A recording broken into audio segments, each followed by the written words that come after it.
করোনাকালীন অন্যায্য জরিমানা ও সুদের টাকা ফেরত দিচ্ছে আইআরএস। লাখ লাখ আমেরিকান পেতে পারেন মোটা অঙ্কের এই রিফান্ড। তবে এই সুযোগ পেতে হলে আগামী 10 জুলাইয়ের মধ্যে অবশ্যই জমা দিতে হবে বিশেষ ক্লেম। কিভাবে আবেদন করবেন এবং কারা পাবেন এই টাকা, বিস্তারিত জানুন রিপোর্টে।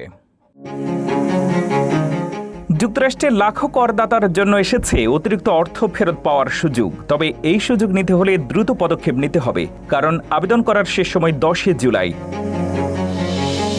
এই রিফান্ডের সুযোগ তৈরি হয়েছে কেউং ভি ইউনাইটেড স্টেটস মামলায় একটি ফেডারেল আদালতের রায়ের পরে। আদালত বলেছে, কোভিড-19 মহামারীর সময় আইআরএস যেভাবে কর জমা দেওয়ার সময়সীমা বাড়িয়েছিল, তাতে কিছু ক্ষেত্রে বিলম্বে রিটার্ন জমা দেওয়ার জন্য জরিমানা ও সুদ আরোপের সময়ও পিছিয়ে যাওয়ার কথা ছিল। ফলে ওই সময় জরিমানা বা সুদ পরিশোধ করা কিছু করদাতা এখন অর্থ ফেরত পাওয়ার যোগ্য হতে পারেন। যোগ্য হতে হলে করদাতাকে 20 জানুয়ারি 2020 থেকে 10 জুলাই 2023 মধ্যে কোভিড সংশ্লিষ্ট সময়ে দেরিতে রিটার্ন দাখিল বা কর পরিশোধের কারণে জরিমানা বা সুদ দিতে হয়েছে, অথবা ওই সময়ের কারণে কোনো tax refund, refundable credit, withholding credit কিংবা অন্যান্য কর সুবিধা থেকে বঞ্চিত হতে হবে। কিছু ক্ষেত্রে 2019 থেকে 22 কর বর্ষেও এর আওতায় আসতে পারে। তবে সবাই স্বয়ংক্রিয়ভাবে রিফান্ড পাবেন না।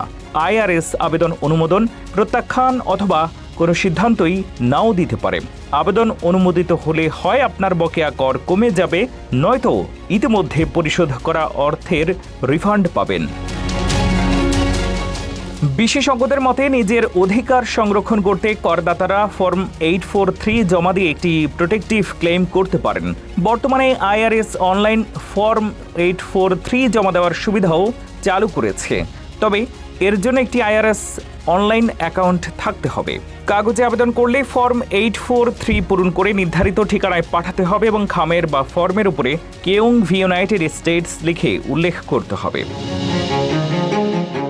সবচেয়ে গুরুত্বপূর্ণ বিষয় হল 10 জুলাইয়ের মধ্যে আবেদন না করলে এই রিফান্ড দাবি করার অধিকার চিরতরে হারিয়ে যেতে পারে।